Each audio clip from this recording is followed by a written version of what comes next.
Hello everyone, स्वागत आप सभी का टॉपर्स प्राइम चैनल में। इस वीडियो में हम देखेंगे एचएससी कमांडो का जो पेपर हुआ है 14 नवंबर को, उसकी आंसर की कि किस तरीके के क्वेश्चन जो थे एग्ज़ाम में देखे गए थे। ओके, इससे पहले हमने जो है एएलएम का क्वेश्चन पेपर भी जो है सॉल्व किया था। उसमें क्या आंसर रही वो मैंने आपको बता दिया था। जिसने नहीं देखा है वो जाके वीडियो जो है देख सकता है। जिसका भी ग्राम सचिव का पेपर है उसको एक आइडिया जो है मिल जाएगा कि कैसे क्वेश्चन जो है पूछे जा रहे हैं। ओके, इसके अलावा एक और कमेंट आ रहा था कि क्या उस पेपर में भी जो है 5 ऑप्शन देखने को मिलेंगे। तो ऐसा कुछ कंपलसरी नहीं है कि उसमें 5 ऑप्शन जो है आपको देखने को मिलेंगे। जैसे कि आप इस एग्जाम में देख सकते हैं 4 ही ऑप्शन पूछे गए हैं। ठीक है, तो उस पर फोकस मत कीजिए कि 5 ऑप्शन आ रहे हैं या 6 ऑप्शन आ रहे हैं। अगर आपको क्वेश्चन का आंसर आता है तो चाहे कितने भी ऑप्शन आए कोई फ़र्क नहीं पड़ता है। ठीक है, तो उन चीज़ों पर फोकस मत कीजिए, सिर्फ अपनी पढ़ाई पर जो है आप फोकस रखिए। ठीक, चलिए अभी हम देखते हैं ये एचएससी कमांडो का क्वेश्चन पेपर है।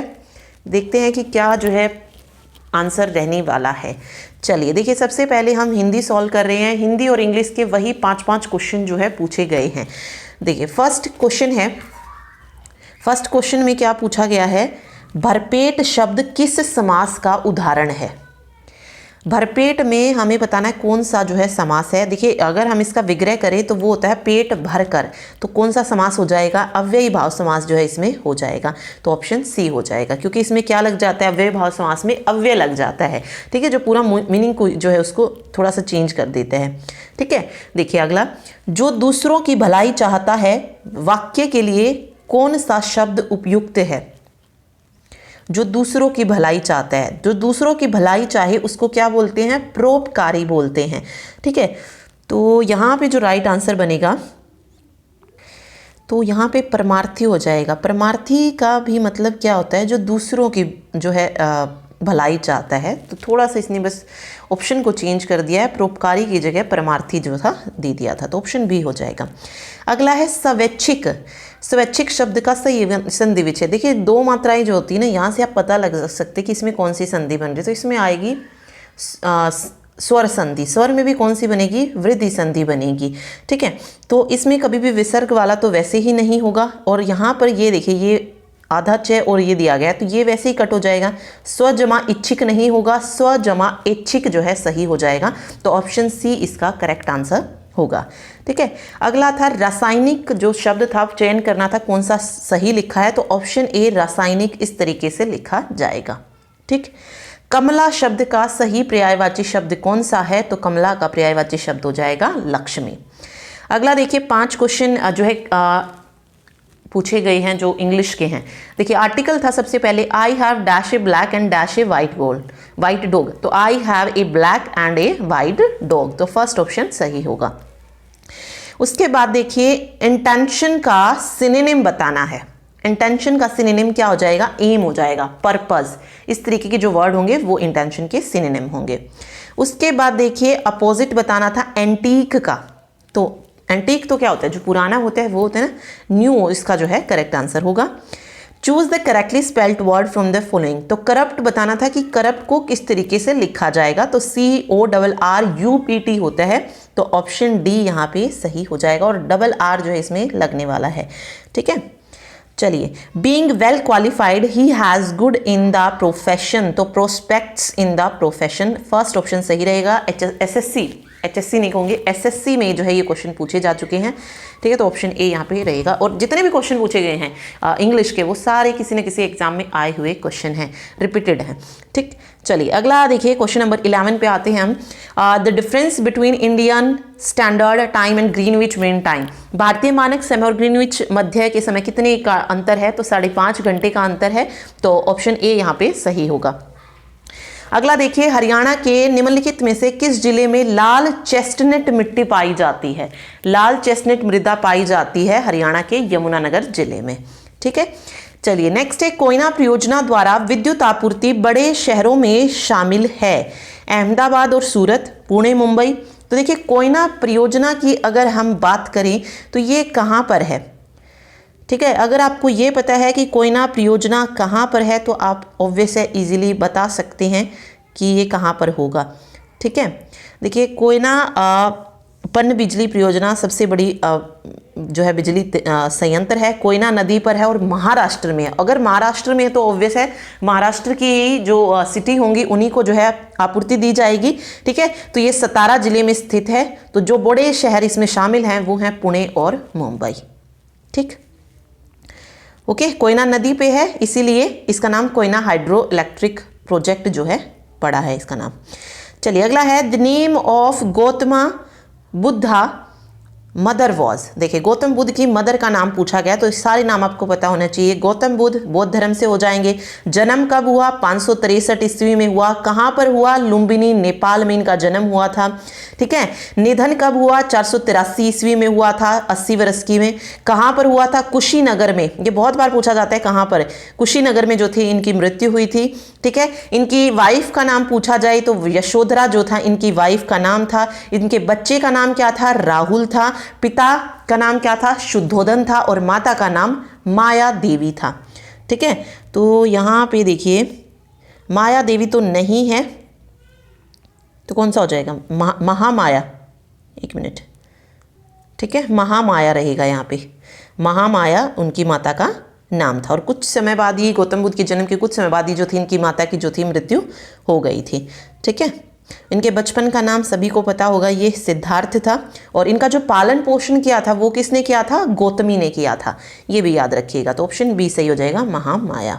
ठीक, चलिए अगला क्वेश्चन है the Italian traveller who left a very praiseworthy account of the Vijayanagar empire. मतलब वो इतालवी यात्री, इतालवी क्यों? क्योंकि जो इटली से था वो, ठीक है, उसने जो थी विजयनगर साम्राज्य का अत्यंत प्रशंसनीय विवरण किया था। तो पूछा है वो कौन थे जिन्होंने ऐसा किया था। तो देखिए जो इटली के यात्री थे जिसने विजयनगर साम्राज्य की यात्रा की थी वो थे निकोलो कॉन्टी। तो ऑप्शन बी निकोलो कॉन्टी हो जाएगा। भारत में प्रथम यात्री रेलगाड़ी किस गवर्नर जनरल के काल में शुरू हुई थी? ओके, यहाँ पे प्रथम क्या पूछी गई है?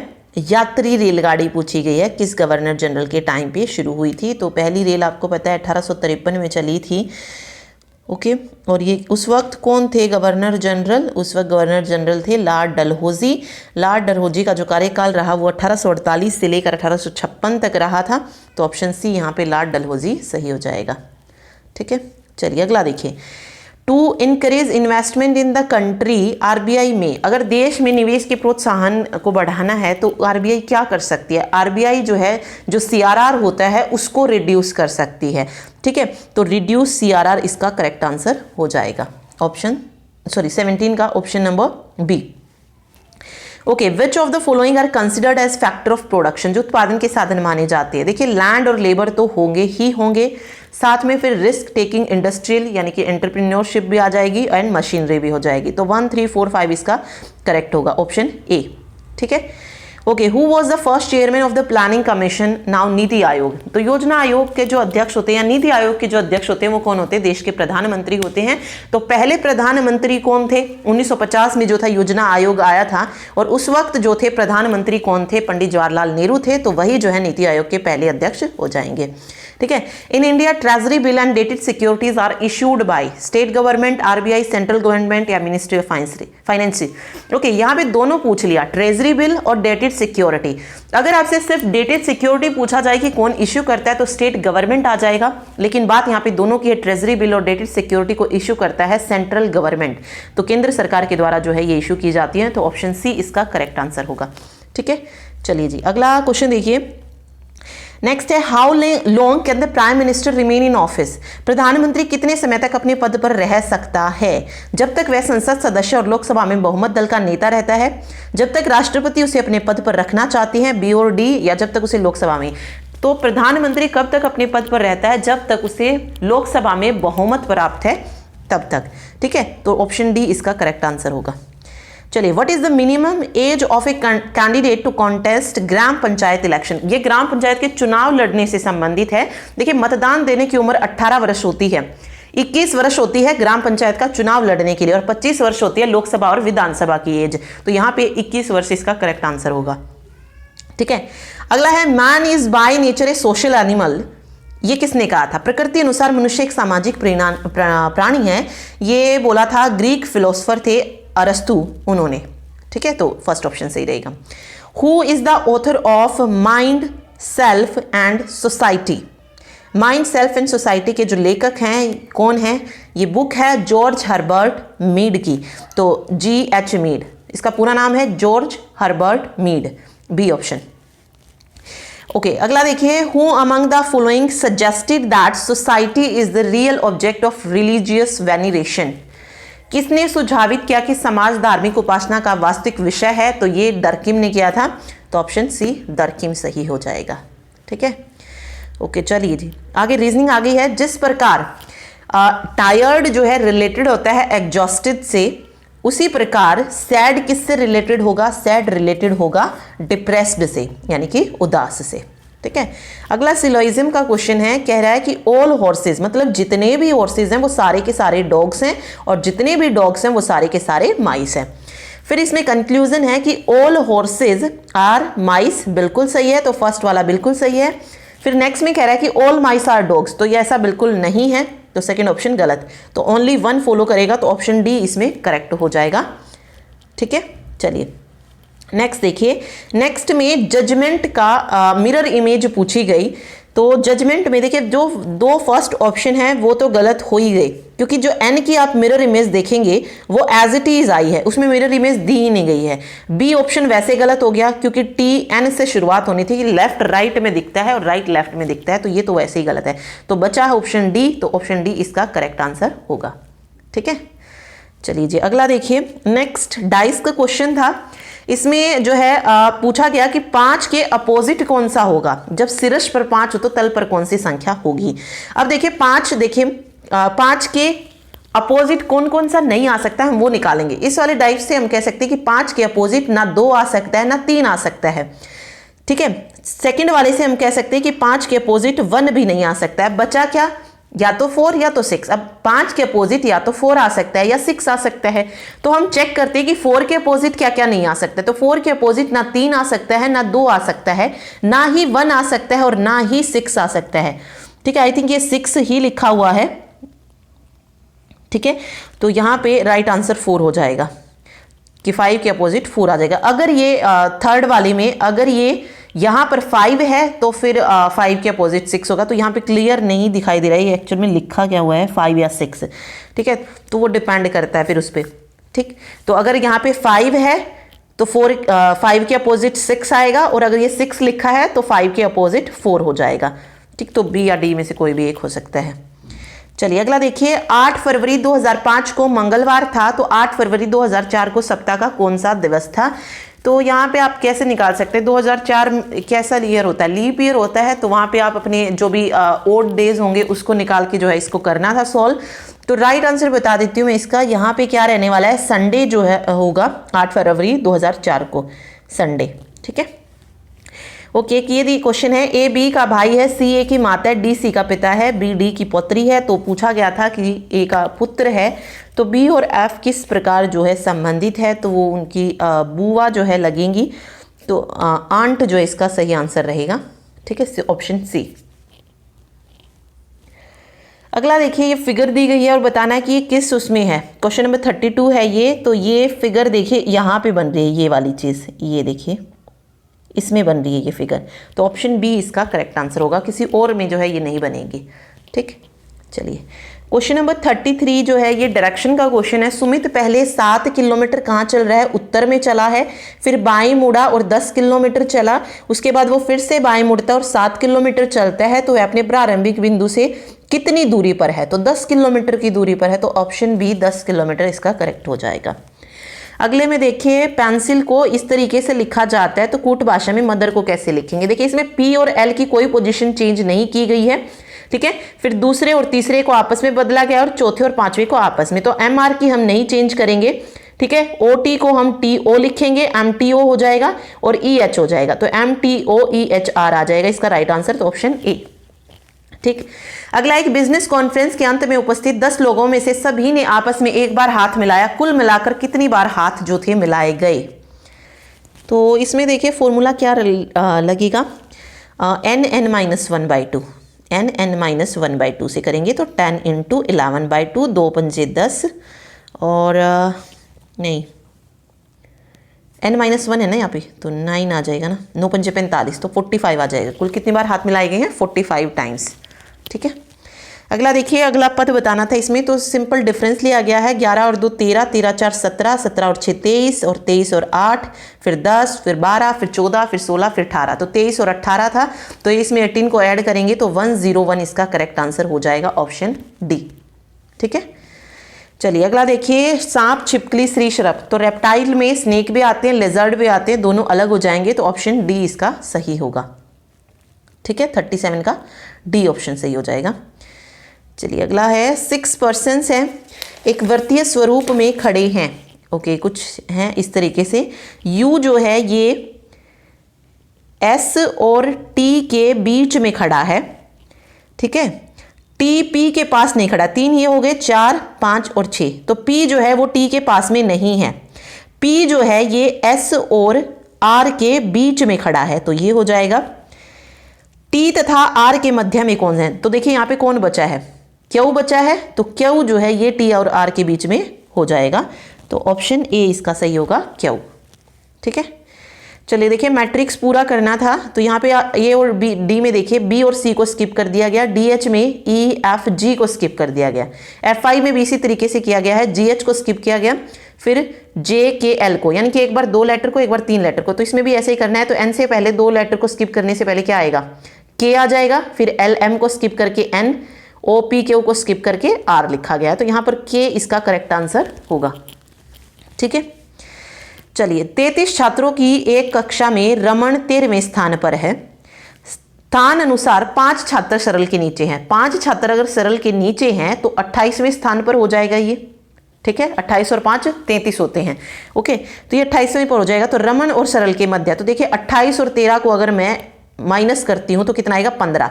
अब ऑब्वियस है हमें सिर्फ बीच में बताना है कितने हैं, तो 15 में से 1 मैंने माइनस किया, 14 जो है यहाँ पे इनके बीच में आ जाएंगे। ठीक है, बाकी आप काउंट भी कर सकते हैं। देखिए 14, ये 13वीं पोजीशन पे था, 14 15 16 17 18 19 20। ठीक है, यहाँ तक कितने हो गए? 3 3 6 7 हो गई ये, और 7 यहाँ और मिलेंगे, 7 और 7 14, तो 14 हो जाएंगे इनके बीच में छात्र। ठीक, चलिए क्वेश्चन नंबर 41 है, ये स्टेटमेंट वाला क्वेश्चन दिया गया था। इसमें से बताना है कि कौन सा जो है विश्लेषण कर रहा है या कौन सा कारण है।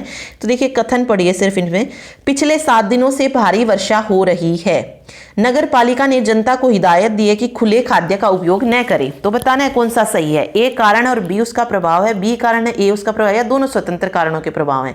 तो यहाँ पे राइट आंसर देखिए क्या हो जाएगा। तो इसमें ये दोनों ही जो हैं स्वतंत्र कारणों के प्रभाव हो जाएंगे, तो ऑप्शन सी सही रहेगा। ठीक है, चलिए ये देखिए 6 व्यक्तियों का जन्म दिया गया है किसी वर्ष में, जो है इस तरीके से हुआ है। ठीक है, 3 व्यक्तियों का जन्म जो है वो ए तथा वाई के मध्य में हुआ है। 3 व्यक्ति ए और वाई के मध्य, तो 1 2 3 और यहाँ पे आ गया वाई, तो यहाँ पे टोटल 5 हो गए हैं अभी। ठीक है, तो एक और आ जाएगा यहाँ पे। ए का जन्म जो है वो वाई से पहले हुआ है, तो वो हमने पहले ही लिख लिया है। किसी का जन्म भी सी और ए के मध्य में नहीं हुआ है, तो अब यहाँ पे 2 केस बन सकते हैं, या तो सी ऊपर आ सकता है, ठीक है इस तरीके से सी ए, या फिर ए सी और ये 2 बंदे और ये केस बन सकता है, ये 2 केस बनेंगे। ठीक है, तो आगे देखते हैं। 2 व्यक्तियों का जन्म तथा सी तथा आर के बीच में हुआ है। ओके, अब देखिए दूसरे वाला जो केस है, 2 व्यक्तियों का जन्म कह रहा है ये सी और आर के बीच में हुआ है। अब एक यहाँ पे अगर आप देखेंगे तो टोटल 5 बन रहे हैं, या तो एक बंदा ए के ऊपर हो सकता है और एक वाई के नीचे, लेकिन सी और आर के बीच में 2 बंदे कभी भी नहीं बनेंगे, क्योंकि यहाँ पे वाई आ गया है। जब 2 बंदे हो जाएंगे तो ये वाला केस तो वैसे ही कैंसिल हो गया। यहाँ पे अगर हम देखें तो सी तथा आर के बीच में 2 व्यक्तियों का जन्म है, तो ए और इस डैश को छोड़ेंगे तो यहाँ पे आर आ जाएगा।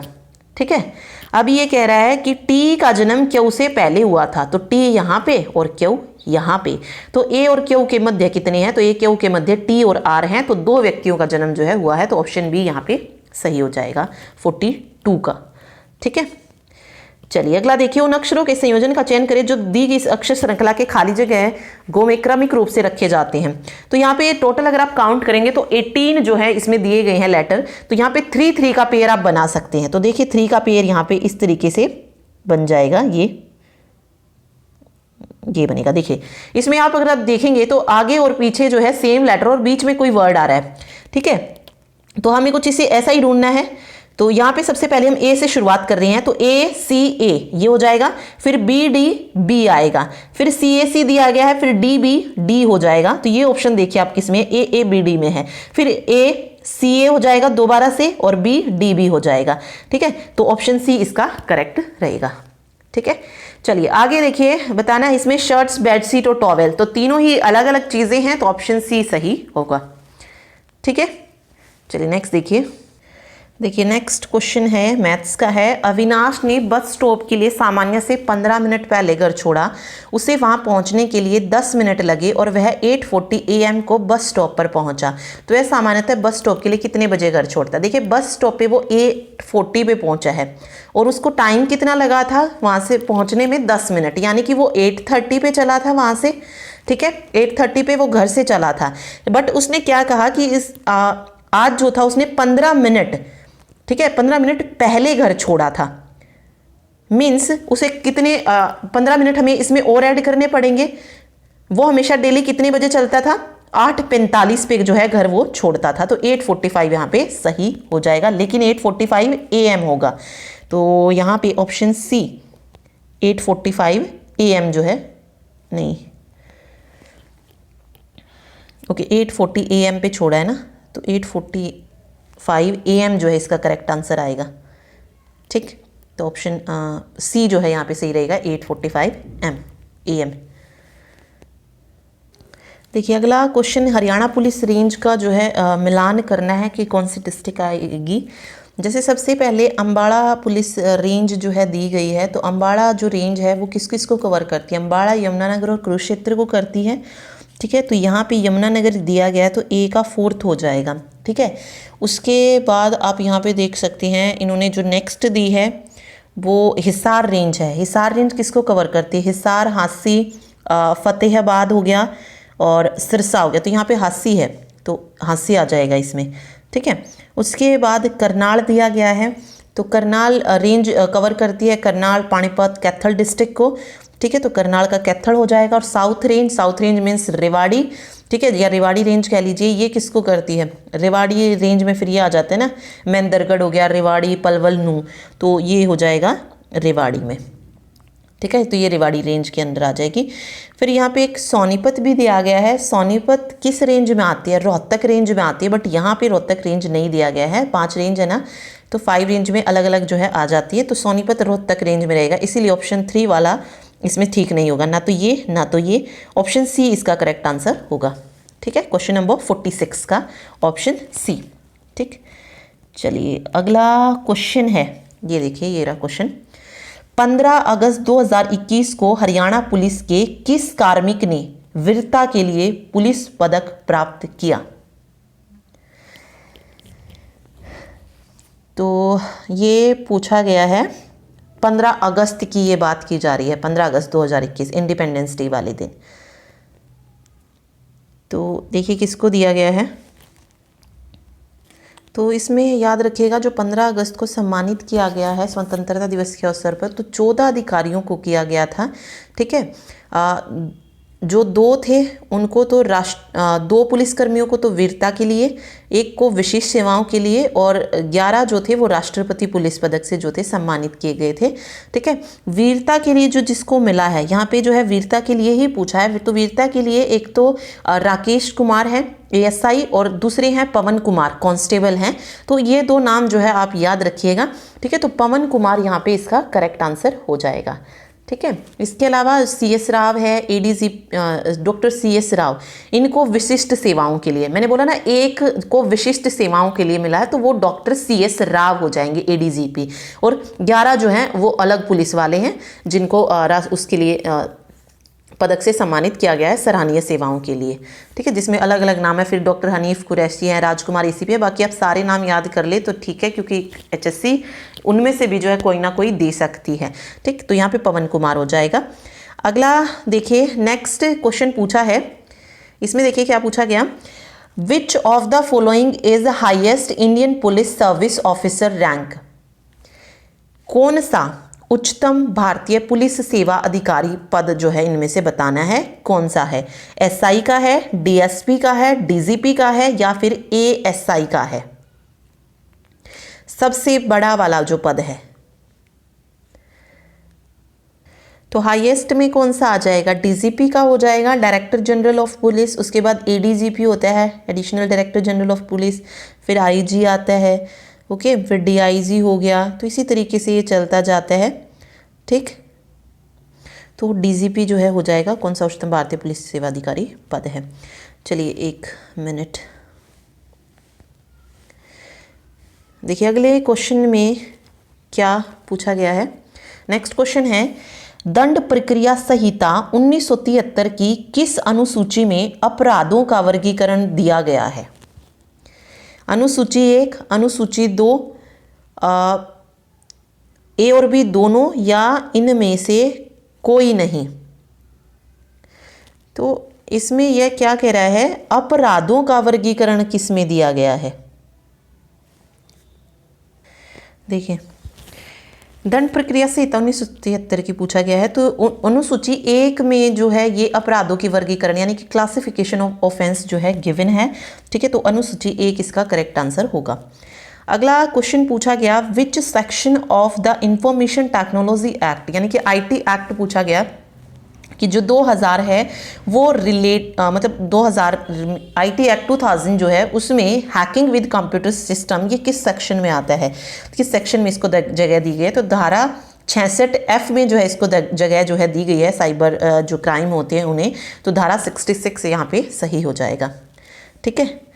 चलिए अगला 51 क्वेश्चन ये है, मैथ्स का क्वेश्चन है, इसको सोल्व करना था, ठीक है।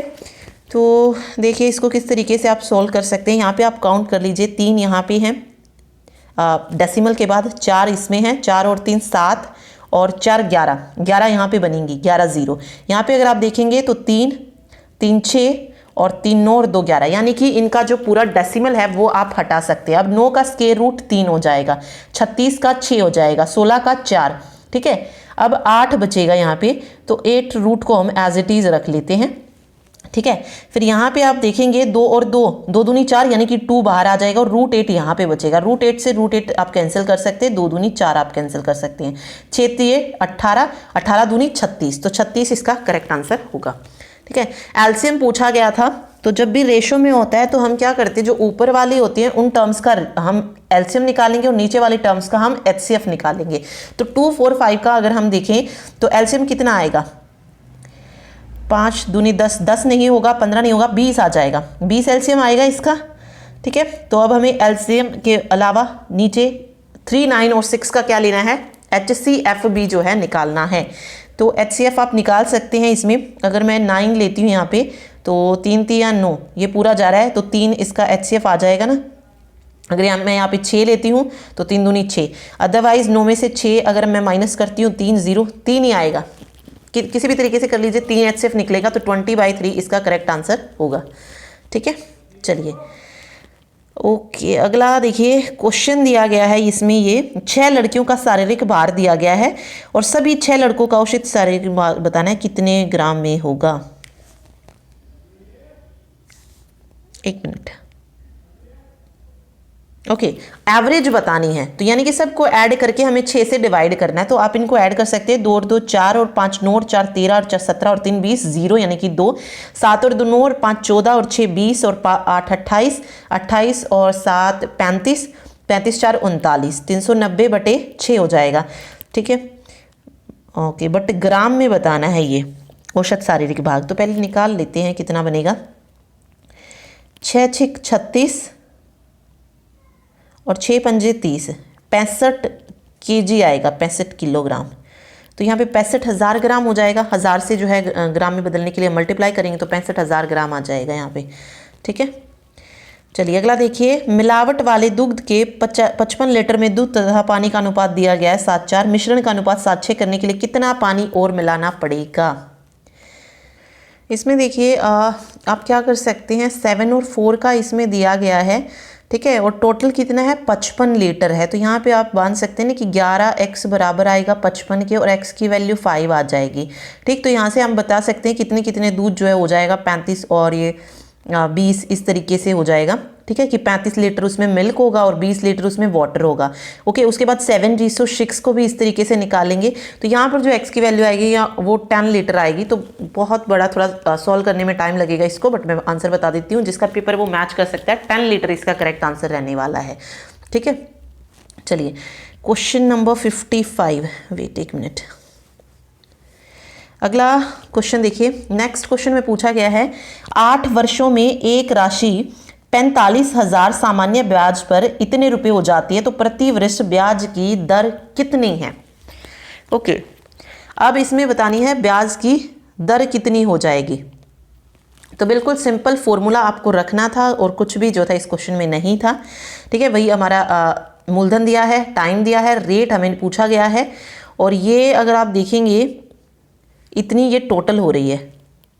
ठीक है, तो यहाँ से आप ब्याज निकाल सकते हैं। तो पहले इनको माइनस करके आप यहाँ से ब्याज निकाल के इसको रखना है। तो कर लेते हैं एक बार, आंसर बता देती हूँ मैं जस्ट आपको। देखिए, जब हम इसमें से माइनस करेंगे तो 32,400 आएगा। ये इक्वल रख दीजिएगा 45,000 गुना 8 गुना r/100। देन r की वैल्यू को वहीं रखिए। तो जब सॉल्व करेंगे तो 9% जो है यहाँ से रेट इसका निकलेगा। तो फर्स्ट ऑप्शन 9% इसका करेक्ट आंसर हो जाएगा। ठीक है, अगला कह रहा है, नेक्स्ट क्वेश्चन है, इफ 8 मैन और 12 boys can do a piece of work in 16 days, the number of days required to complete the work by 20 man and 6 boys ऐसा।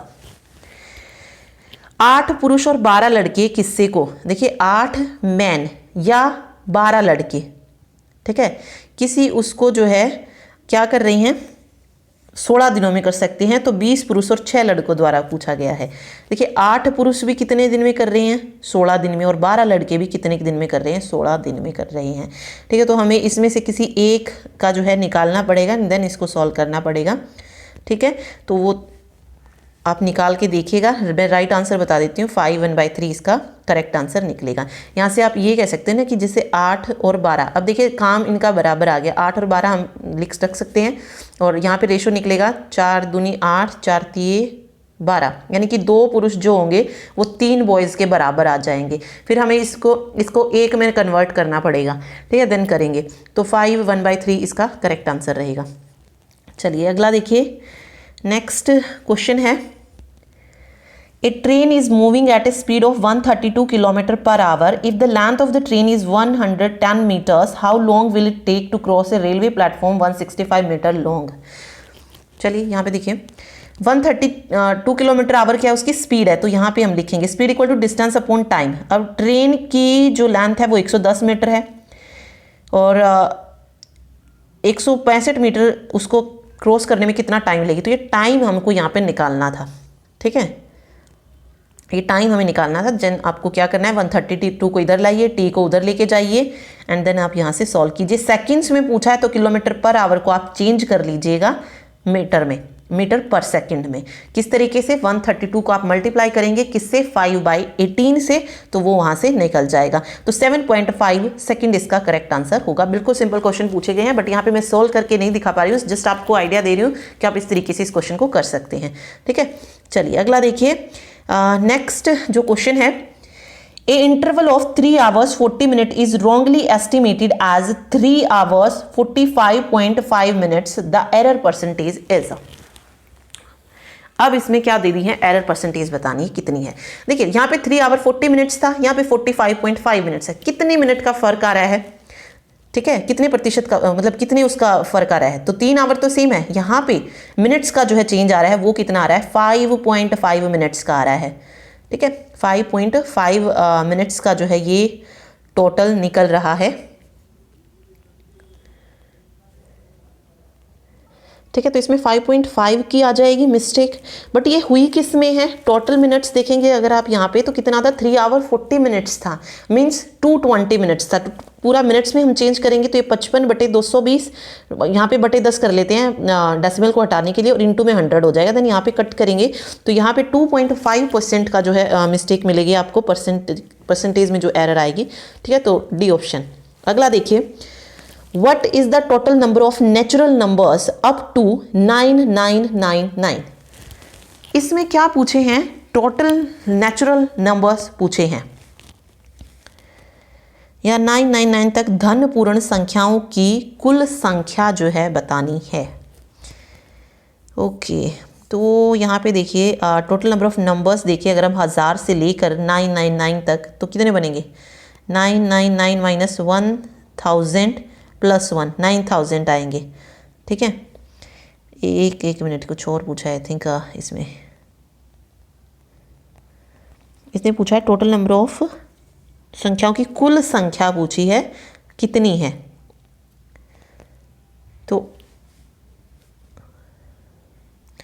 तो अब देखिए नेचुरल नंबर्स, ये सारे ही नेचुरल नंबर्स हैं। ठीक है, तो यहाँ पे 999 ही रहेगा। अगर ये किसी लिमिट में देते, जैसे 1000 से लेकर इस तक पूछा जाता, तो वहाँ पर सॉल्व करने की ज़रूरत इसको पड़ती।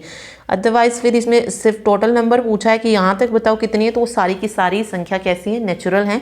तो ऑप्शन सी यहाँ पे इसका करेक्ट आंसर हो जाएगा। ठीक है, चलिए आगे देखिए, कितने भिन्न तरीकों से रूमर शब्द के अक्षरों को व्यवस्थित किया जा सकता है? एक वर्ड दे दिया है रूमर, इसको बताना है कितने में जो हम क्या कर सकते हैं, व्यवस्थित कर सकते हैं। ठीक है, और कोई कंडीशन भी नहीं डाली है कि वोवल लेना है या ये लेना है। तो जस्ट आपको परमुटेशन कॉम्बिनेशन का कॉन्सेप्ट जो है पता होना चाहिए, तो आप इजीली उस क्वेश्चन को कर सकते हैं। ठीक है, तो किस तरीके से होगा देखिए,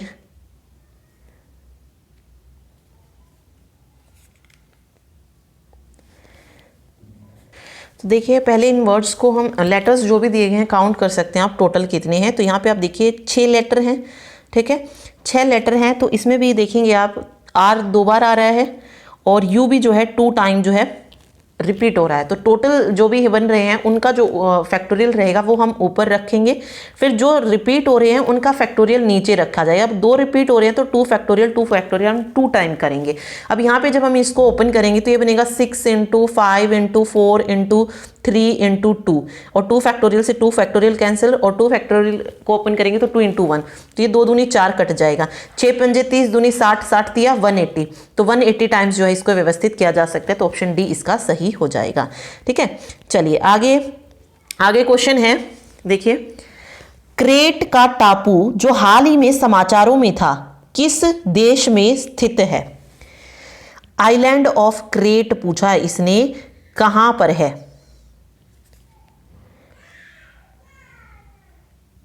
तो देखिए क्या इसका सही आंसर हो जाएगा। करंट अफेयर का ये क्वेश्चन है, तो ये ग्रीस में है। ये crate is the largest and most populous of the Greek island. Okay, 88th largest island है ये वर्ल्ड का। तो यहाँ पे ग्रीक जो है सही हो जाएगा। चलिए ये देखिए क्या दिया गया है, इसमें है emergency credit line guarantee scheme is associated with which ministry? आपातकाल साख रेखा गारंटी योजना किस मंत्रालय से जो है जुड़ी हुई है, ये पूछा गया है इसमें। Emergency credit line guarantee scheme, तो ये जो है जो छोटे कारोबार शुरू कर रहे हैं उनको लोन देने से जो है रिलेटेड है ये। ठीक है, तो ये लोन देने से संबंधित होगी, तो कौन सा आ जाएगा इसमें? इंफॉर्मेशन ब्रॉडकास्टिंग नहीं होगा ये। ठीक है, टेक्सटाइल भी नहीं होगा, तो उद्योग में आना चाहिए ये। ठीक है, उद्योग मंत्रालय में आना चाहिए, वाणिज्य और उद्योग मंत्रालय में, ना ही वित्त मंत्री में आएगी। Ministry of commerce and industry, option C इसका करेक्ट आंसर जो है हो जाएगा। मिनट फिर भी एक मिनट है उद्योगों से रिलेटेड, मतलब लोन देने से संबंधित है, बट ये वित्त मंत्रालय रहेगा। ओके, ऑप्शन बी वित्त मंत्रालय इसका करेक्ट आंसर जो है आएगा। ऑप्शन बी वित्त मंत्रालय के अंडर में जो है ये आएगी। ठीक है, चलिए बी हो जाएगा। अगला क्वेश्चन देखिए, नेक्स्ट है नीमाबेन आचार्य किस राज्य की विधानसभा की पहली महिला अध्यक्ष बनी? विधानसभा की पहली महिला अध्यक्ष की बात हो रही है, जो कि बनी है नीमाबेन आचार्य। तो ये बनी है गुजरात विधानसभा की पहली महिला अध्यक्ष। और ये जो भी करंट पूछा गया है ये सितंबर महीने का पूछा गया है। इसमें आप देख सकते हैं लास्ट सितंबर की ये न्यूज़ है, ठीक है। तो याद रखिएगा सितंबर अक्टूबर ये पढ़ के जाइएगा, तो गुजरात में हो जाएगा ये, ठीक है। चलिए अगला देखिए, 28 सितंबर 2021 को एक ग्रैंड चैलेंज प्रोग्राम जन केयर किसने शुरू किया? जन केयर, ये सितंबर का आप देख सकते हैं। तो ये केंद्रीय मंत्री डॉक्टर जितेंद्र सिंह थे जिन्होंने जन केयर अमृत ग्रैंड चैलेंज प्रोग्राम था जन केयर, उसको शुरू किया था। तो फर्स्ट ऑप्शन सही रहेगा, ठीक है। चलिए नेक्स्ट है, 7 जून 2021 को सरकार ने प्रधानमंत्री गरीब कल्याण अन्न योजना को जुलाई 2021 से कब तक विस्तारित करने की अनुमति दी है? ये जून का क्वेश्चन है, देखिए इसको कब तक जो है बढ़ाया गया है ये पूछा गया है। तो 7 जून 2021 को हुई थी, ओके। इसको पूछा गया है कब तक इसको विस्तारित करने की जो है अनुमति दी गई है। तो इसमें ओके आई थिंक इसमें नवंबर 2021 तक जो था विस्तारित किया था कि उसमें जो है इसके तहत राशन जो है नहीं मिलेगा मुफ्त में, ठीक है। तो कुछ इस तरीके से था। तो नवंबर 2021 जो है इसका रहेगा आंसर। चलिए अगला देखिए, किस देश ने सफलतापूर्वक एक नवीन विकसित हाइपरसोनिक मिसाइल हाओसोंग 8 का परीक्षण किया है? तो ये अभी हमने जब करंट किया था, आई थिंक अक्टूबर का था ये शायद, या सितंबर का, अक्टूबर का था। अक्टूबर के में ये हमने क्वेश्चन किया था हाइपरसोनिक मिसाइल वाला कि किसने जो है इसका वो किया है।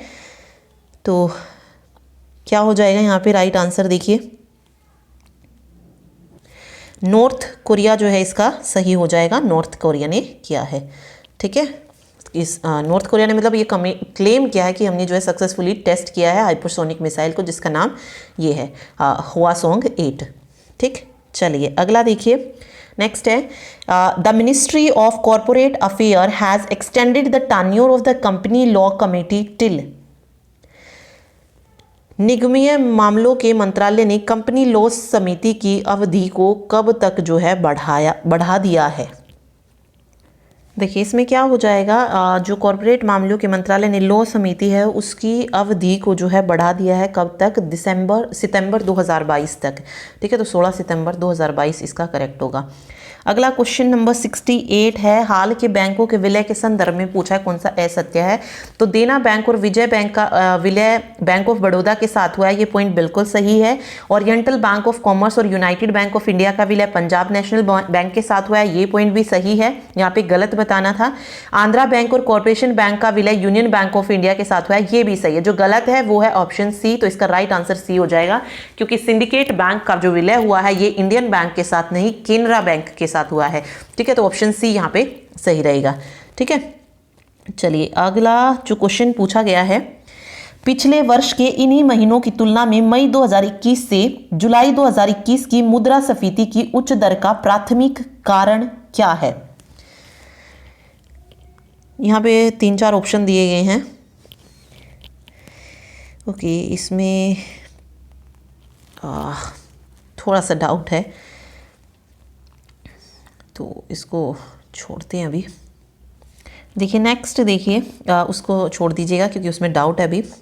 यूएनओ के महासचिव कौन है? तो दोबारा से फिर से किसको बनाया गया है? एंटोनियो गुटरेस को जो है बनाया गया है यूएनओ का महासचिव, तो ऑप्शन ए हो जाएगा।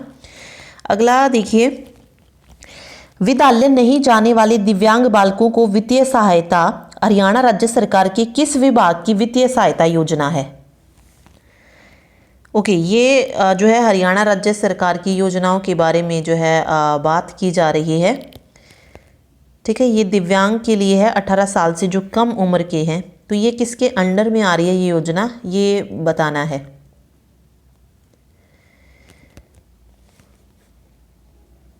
तो ये हो जाएगा सोशल जस्टिस एंड एम्पावरमेंट के अंडर में, ठीक है। तो सामाजिक न्याय और अधिकारिता की है ये योजना।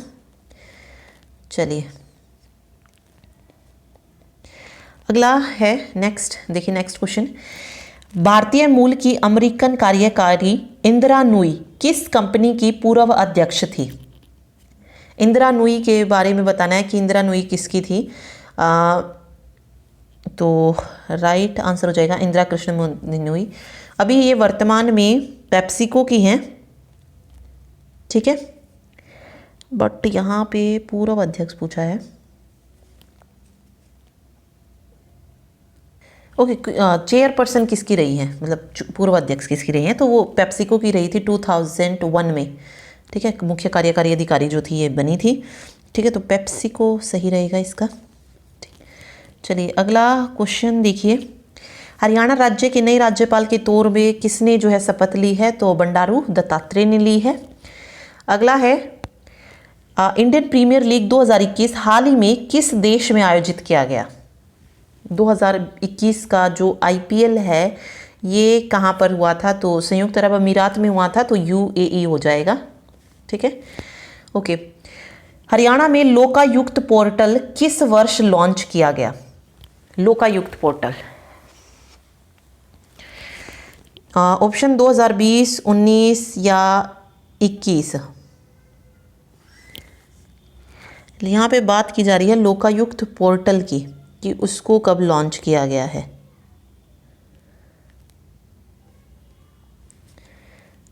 ओके, तो ये 2019 में था, दिसंबर 2019 लास्ट के जो टाइम था वहाँ पर लोकायुक्त कंप्लेंट जो पोर्टल था उसको लॉन्च किया गया था, डिजी लॉकर को भी उसी टाइम पे, ठीक है। तो 2019 रहेगा इसका राइट आंसर। चलिए अगला देखिए, इसमें पूछा गया विच of the following is a function of carburettor. Carburettor का जो है मुख्य फंक्शन इसमें से बताना है कौन सा है।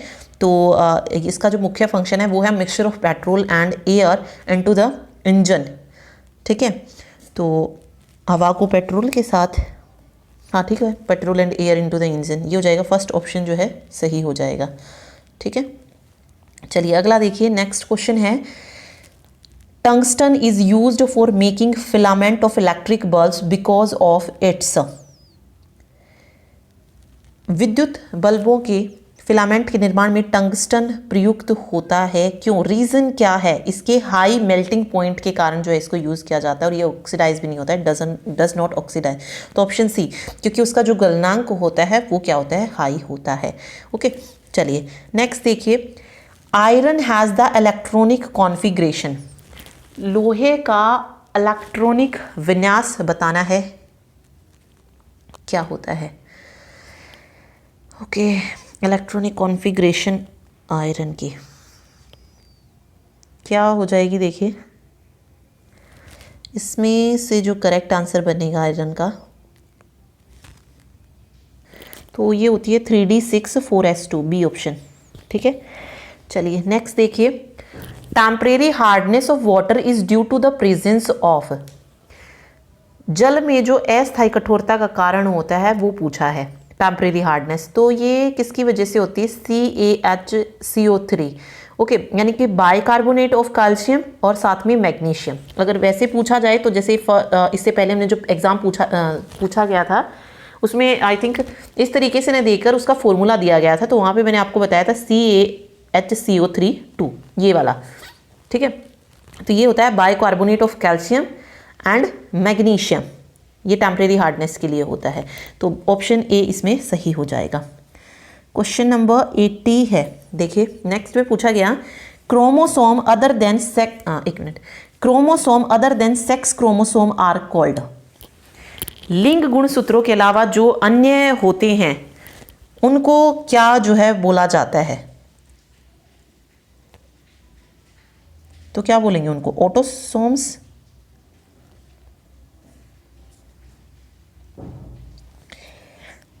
एक मिनट,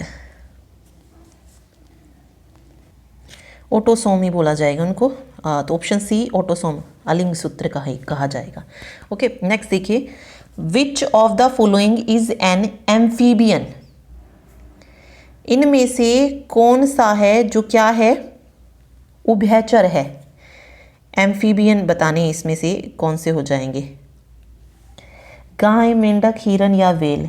तो इसमें एम्फीबियंस में क्या आता है, मेंढक हो जाएगा, ठीक है, मेंढक आ जाएगा और बी ऑप्शन सही रहेगा। ठीक है, फ्रॉग जो आते हैं वो सब इसी में आएंगे। ओके, देखिए नेक्स्ट देखिए, plant that grow in saline water are called. लवणीय जल में उगने वाले पौधों को पूछा है क्या कहते हैं, तो इनको हेलोफाइट्स जो है बोला जाता है। हेलोफाइट्स जो है एक पौधा होता है जो लवणता वाले पानी में जो है उगते हैं, ठीक है, तो ये हेलोफाइट हो जाएगा। चलिए नेक्स्ट क्वेश्चन देखिए। ओके, नेक्स्ट है, विच of the following is useful in gene cloning.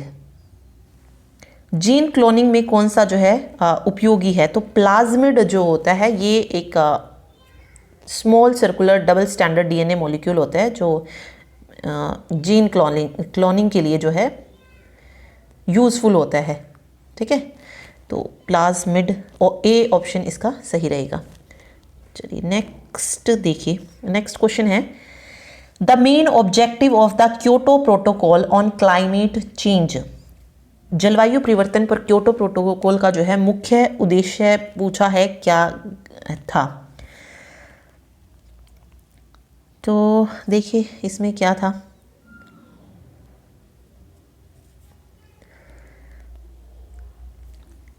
एक मिनट, यहाँ पे जो राइट आंसर रहेगा, तो ये ग्लोबल वार्मिंग के मुद्दे से रिलेटेड था, ठीक है, निपटने और ग्रीन हाउस गैसों के उत्सर्जन से संबंधित था। तो यहाँ पे ग्रीन हाउस वाला देखिए ऑप्शन ए है, तो 84 का ए हो जाएगा।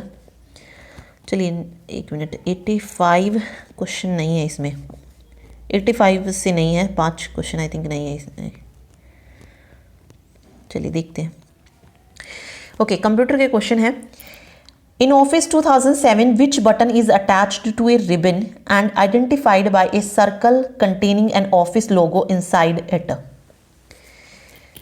ऑफिस 2007 से कौन सा बटन एक रिबन के साथ जुड़ा हुआ था और एक सर्कल में लोगो द्वारा पहचाना जाता है, तो यहाँ पे देखिए ये हो जाएगा ऑफिस बटन जो है होता है इसमें,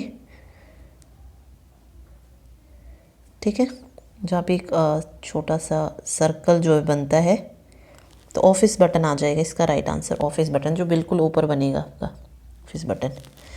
चलिए आगे देखिए, the hypertext document are supported by the web using special protocol called. Hypertext document जो स्पेशल प्रोटोकॉल के उपयोग के साथ वेब द्वारा समर्थित होते हैं क्या कहलाते हैं, तो हाइपर टेक्स्ट ट्रांसफ़र प्रोटोकॉल हो जाएगा, ठीक है, तो बी हो जाएगा यहाँ पे HTTP। Okay, A dash is a computer that store and forward email messages. मतलब इनमें से कौन सा है जो स्टोर और फॉरवर्ड करता है ईमेल मैसेजेस को, mail server, mail system, mail centre या ईमेल सॉफ्टवेयर, तो यहाँ पे राइट आंसर मेल सेंटर रहेगा। Mail centre is a computer that store and forward email messages, ठीक है, तो मेल सेंटर इसका करेक्ट हो जाएगा। चलिए अगला क्वेश्चन देखिए, नेक्स्ट है, dash comprise a broad range of financial services accesses and delivered through digital channels including payment, credit, saving, remittances and insurance। तो क्या होंगे, digital fax, financial service, digital face service या डायगोनल फेस सर्विसेज।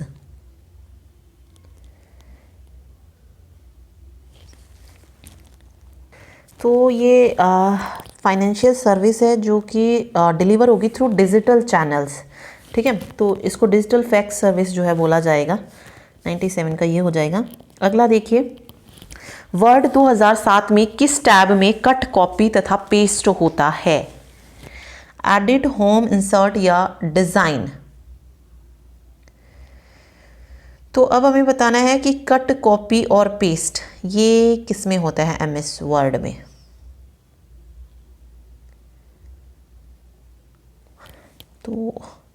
तो इसमें आ जाएगा home tab होता है, Excel है या फिर वर्ड है, इनमें जो कट, कॉपी, पेस्ट है, बोल्ड है, इटैलिक है, ये सब होम टैब में होती हैं, तो ऑप्शन बी हो जाएगा क्योंकि यहाँ पे वर्ड 2007 की बात की जा रही है, तो ये होम टैब हो जाएगा। चलिए नेक्स्ट है, social media are interactive dash application. Social media बतानी है कि किस तरीके की इंटरेक्टिव एप्लीकेशन है, HTML एप्लीकेशन है, वेब 2.0 इंटरनेट बेस्ड है, या WWWX एप्लीकेशन है, या वेब सर्वर एप्लीकेशन है।